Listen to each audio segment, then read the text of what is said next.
Even Robert Redford, who is renowned for his nearly faultless career and well-chosen parts, has some regrets. He filmed a movie in 1980 that, although it seemed promising at the time, ended up being something he would rather forget. And those who knew him well said it was all about her. What actually transpired behind the scenes, and why does Redford continue to keep it to himself? Come along as we explore the unseen tale of Robert Redford's creation, the film he wishes he had never made. On August 18, 1936, Robert Redford was born in Santa Monica, California. His mother was a housewife, and his father was a milkman who eventually became an accountant. Redford had a relatively modest upbringing and was raised in a working-class neighborhood. Despite growing up in beautiful Southern California, he had a difficult upbringing. He had trouble staying disciplined in school and didn't always get along with people in positions of control. His teachers said he was smart yet unyielding. Even back then, he was innovative, but he wasn't always a rule follower. Redford's artistic pursuits were fostered by his mother, who died when he was only a teenager. Her passing had a profound impact on him, and some claim it influenced the more somber and reclusive demeanor he would grow up to have. Even as a child, he felt different from those around him. He carried this sentiment with him, and it eventually manifested itself in his work and interactions with other film industry professionals. He was unafraid to stand his ground and always wanted to do things his own way. Redford experienced a period of rebellion in his early 20s. He attended the University of Colorado for a short time but left because of his bad grades and excessive partying. He subsequently visited Europe before coming back to the U.S. to enroll at the American Academy of Dramatic Arts in New York. He started to take acting seriously there. At the Pratt Institute, he also studied painting, but ultimately, he was drawn to the stage. On stage, he achieved his first true success. Redford played the lead in Neil Simon's Broadway production of Barefoot in the Park at the beginning of the 1960s. Redford received praise for his performance, and the play was a success. His charm, attractive looks, and easy style won over audiences. This led to opportunities on television, where he starred in a number of dramas and anthology programs. He immediately established a reputation for being considerate, trustworthy, and dedicated to his profession. In 1969, Redford got his big break in movies when he co-starred with Paul Newman as the Sundance Kid in Butch Cassidy and the Sundance Kid. He became well known because to this movie. With Newman, the combination was electrifying. Redford counterbalanced Newman's more light-hearted energy on film with a calm, silent intensity. Together, viewers adored them, and Hollywood noticed. All of a sudden, Robert Redford was a powerful force rather than just a growing star.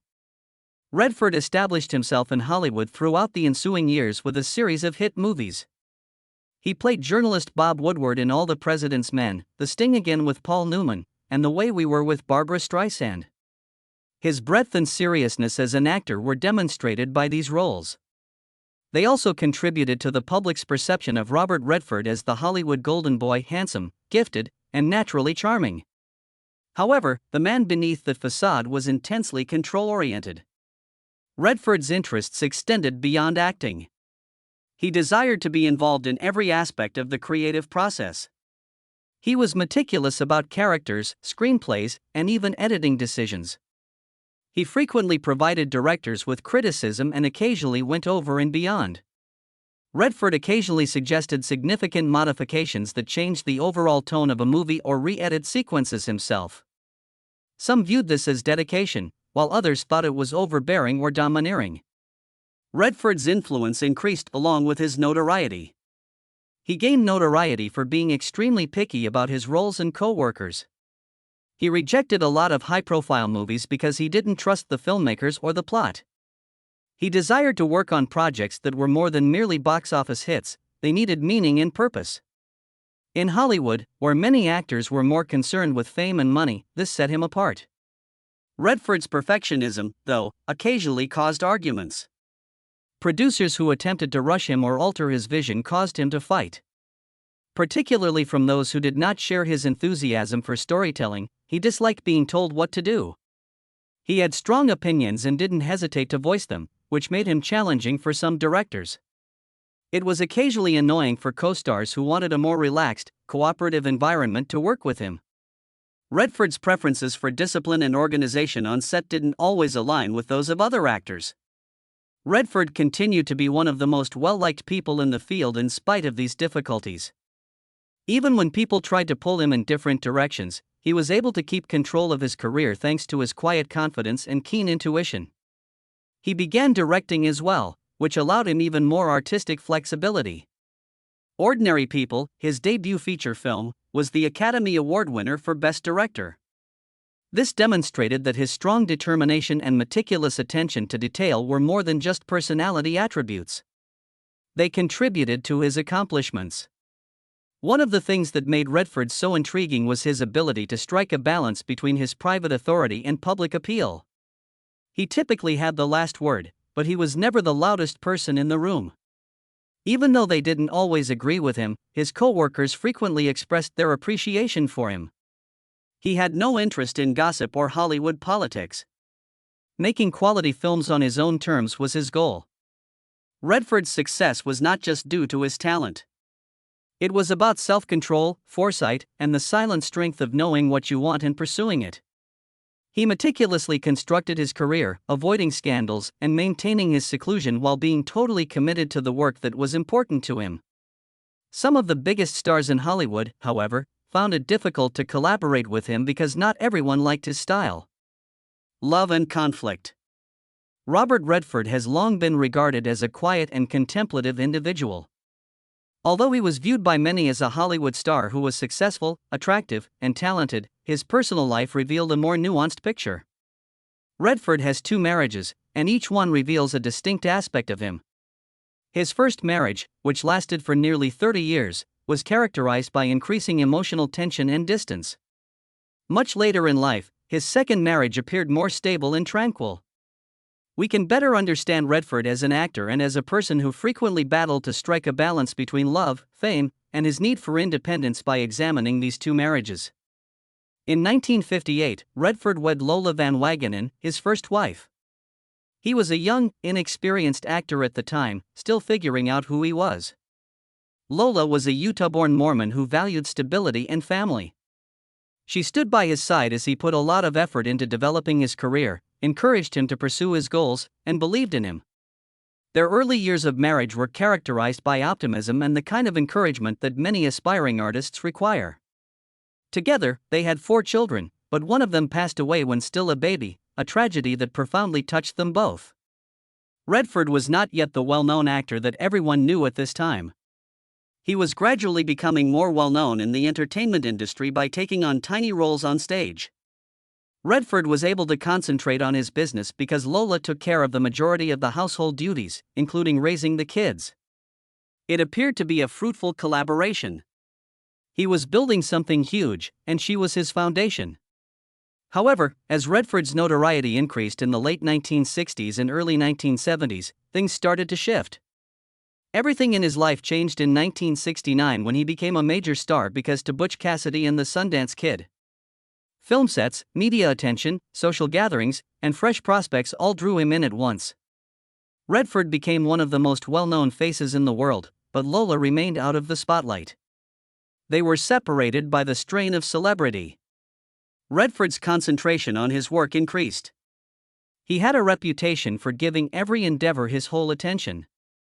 He put his all into everything he did, whether it was producing, directing, or acting. Long hours and extended periods of time away from home were frequently required for this level of attention. His emotional support system, Lola, began to fade into the background of his hectic life. Despite staying married for years, they were emotionally estranged. Rumors about Redford's infidelity also circulated. Although he rarely responded to these accusations in public, some of his intimate associates implied that it was hard to remain totally dedicated because of Hollywood's reputation, frequent travel, and temptation. Redford also became more emotionally distant during this period. Much though he was already a private person, he grew much more so over these years. Even with people who were close to him, he disliked talking about personal issues. According to reports, Lola sensed the separation, which ultimately damaged their relationship. After 27 years of marriage, Redford and Lola were divorced in 1985. There was no public drama and the separation was civil and calm. Lola went on to concentrate on her own work in historical and environmental study, while Redford kept up his privacy protection. The marriage had come to a stage when they required different things, despite the fact that they had spent many years together and raised a family. Redford fell in love again years later, but this time it was very different. He met Sybil Zagers, a German artist who shared his passion for the arts and the natural world, in the middle of the 1990s. Their relationship started out slowly and in silence. Redford handled things more slowly this time around, in contrast to the fast-paced existence he had led in his younger years. Before getting married in 2018, they shared a home for more than 20 years. For Redford, Sybil's exclusion from the Hollywood scene appeared ideal. She had a job as a painter and was serene and creative. Their slower pace of life, common ideals, and respect for one another formed the foundation of their partnership. Redford had distanced himself from the spotlight by this time in his life. He was spending more time at his Utah ranch, picking ventures more carefully, and concentrating on environmental issues. This existence was encouraged by Sybil, and the two of them developed a quiet routine that provided Redford with the seclusion he had always desired. A lot of observers observed that Redford appeared more comfortable in their second collaboration. There was more emotional equilibrium, less public scrutiny, and less strain. His second marriage showed a guy who had already accomplished his aims and now desired serenity, whereas his first marriage was characterized by the vigor and drive of a man establishing his profession. That was supplied by Sybil, and their bond has been solid and steady. However, not all of his business connections were pleasant, and some of his most severe conflicts were with the biggest Hollywood stars, such as Paul Newman versus Redford, even though his personal life eventually found some harmony. One of Hollywood's most cherished on-screen collaborations was formed by Robert Redford and Paul Newman. In Butch Cassidy and the Sundance Kid, their relationship was innate, endearing, and vivacious. Viewers enjoyed seeing the laid-back, self-assured Newman contrasted with the more subdued, solemn Redford. Despite their differences as actors, they were a fantastic match. On screen, their friendship appeared natural, and the movie's popularity made them one of the most recognizable pairs in cinematic history. They collaborated once more on The Sting, another huge smash, a few years later. In addition to winning numerous Academy Awards, it demonstrated Redford and Newman's unique talent. For a while, the two were close in real life, as fans and critics believed. They had a sincere regard for one another and relished their initial collaboration. During filming, they even pulled practical jokes on one another and made fun of their disparate acting styles. Everything appeared solid from the outside. However, there were early indications of conflict behind the scenes. Redford grew increasingly involved in the artistic aspects of filmmaking and more guarded of his reputation as his stardom began to grow. He wasn't merely trying to act. He desired a voice in the process.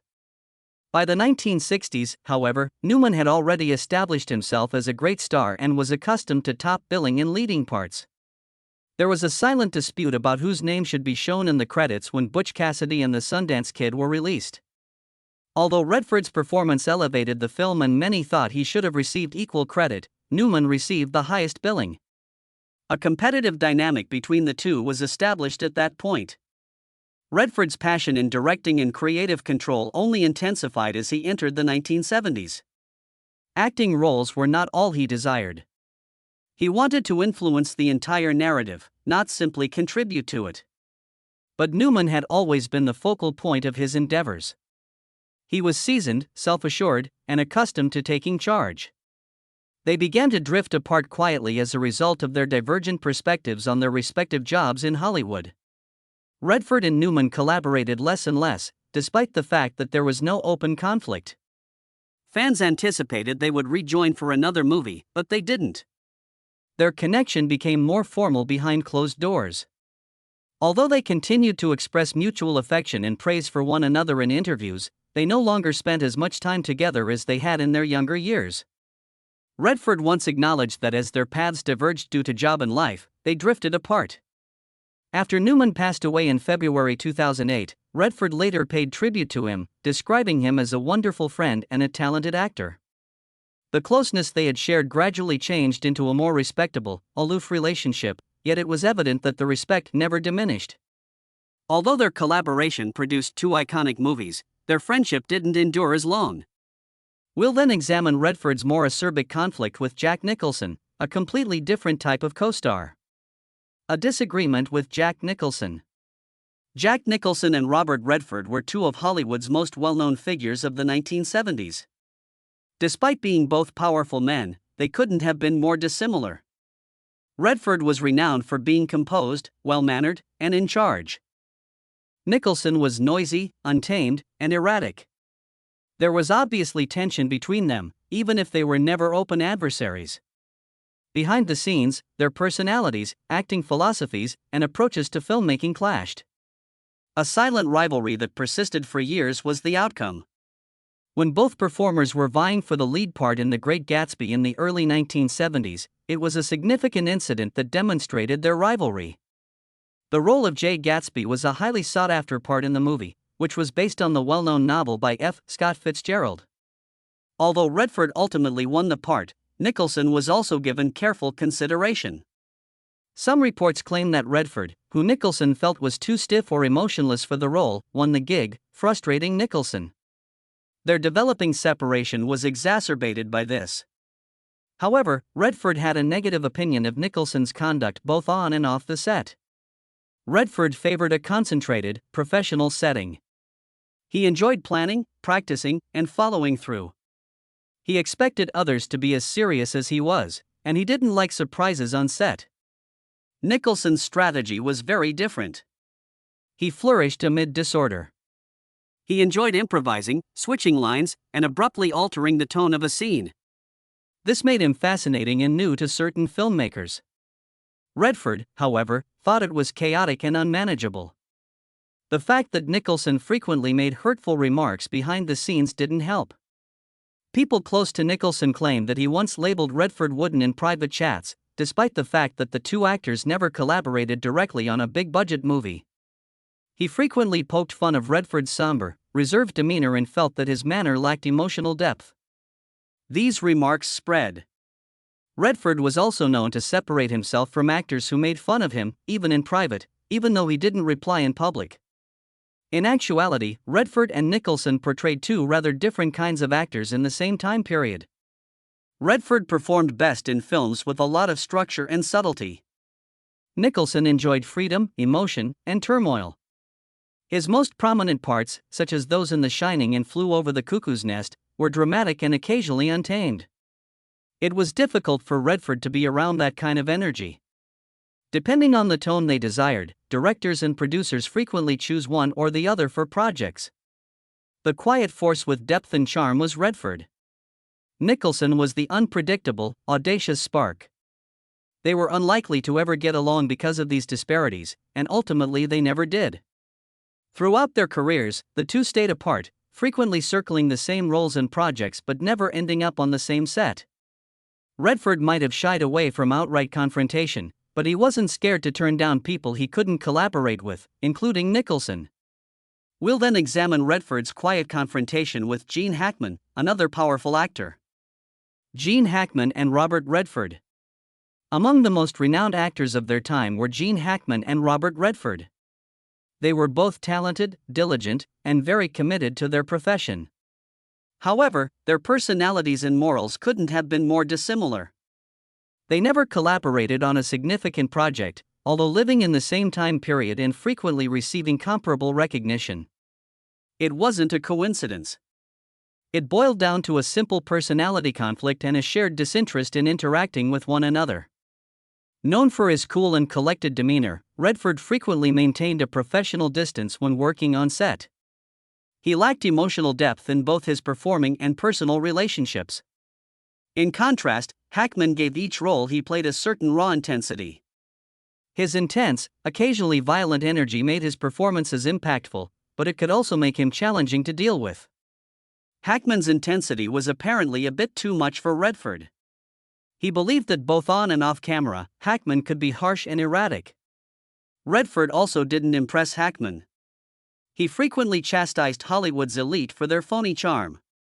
Growing up in the working class, Hackman was proud of his gritty, more realistic persona. Actors who appeared overly polished or overly preoccupied with status didn't inspire him. Although Hackman never directly criticized Redford in interviews, some close to him claimed that he thought Redford was aloof, possibly even conceited. It was commonly assumed that Redford was one of the actors he had in mind when he once characterized some of them as being cold and domineering. Over the years, the two had opportunities to collaborate. According to reports, Redford offered Hackman parts in A Quiz Show and A River Runs Through It, two of his own directing projects. Hackman rejected them. He disliked the tone of the projects and felt uneasy working under Redford's direction. Redford's films tend toward quiet, contemplative narrative, whereas Hackman favored gritty, emotionally charged performances. Their working approaches were just too dissimilar, and their tastes were incompatible. Additionally, Hackman detested what he referred to as the Hollywood elite. He disliked public appearances, networking, and award shows.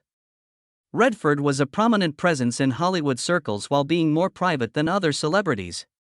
He won Oscars, had his own film festival, and was close to influential figures in the business. All of that seemed out of touch and fake to Hackman. Redford represented an industry that he didn't want to be a full part of. In spite of all of this, they never argued in public. Redford didn't say much about Hackman, and Hackman didn't say much either. However, industry insiders were aware that the two were incompatible.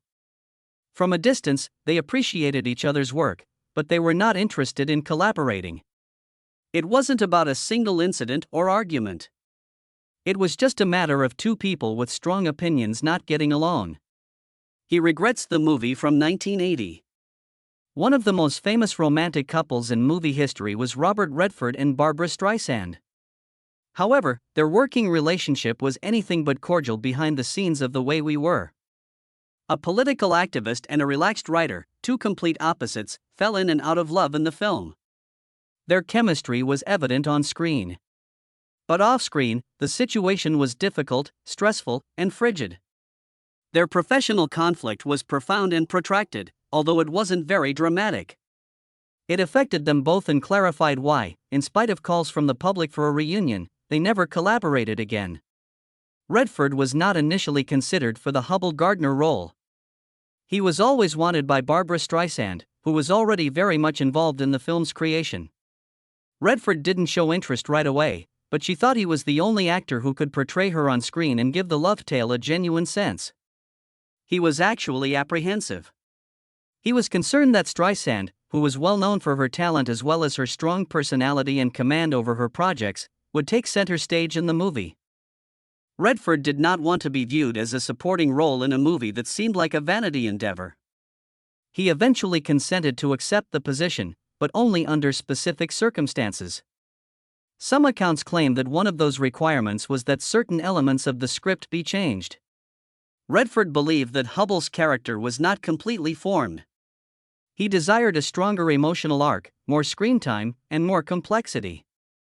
It stated that in order to make the plot feel more evenly distributed between the two characters, he collaborated with author Arthur Lawrence to alter a number of sequences. At least in public, Streisand agreed, but the tension was already established. The difference in their methods became even more apparent as they were filming. Streisand gave her all to the part, frequently advocating for more dramatic and poignant passages. During takes, she enjoyed experimenting with different emotional tones and improvising lines. Redford, on the other hand, favored following the script. He enjoyed subtlety and control. Repeatedly performing situations with varying emotional extremes didn't appeal to him. He believed that the film's power lay in its subdued, silent moments rather than in its dramatic performances or emotional outbursts. Friction resulted from this stylistic divergence. According to reports, Redford found working with Streisand to be tiring. Although he appreciated her talent, he didn't enjoy the amount of control she attempted to exert over the movie.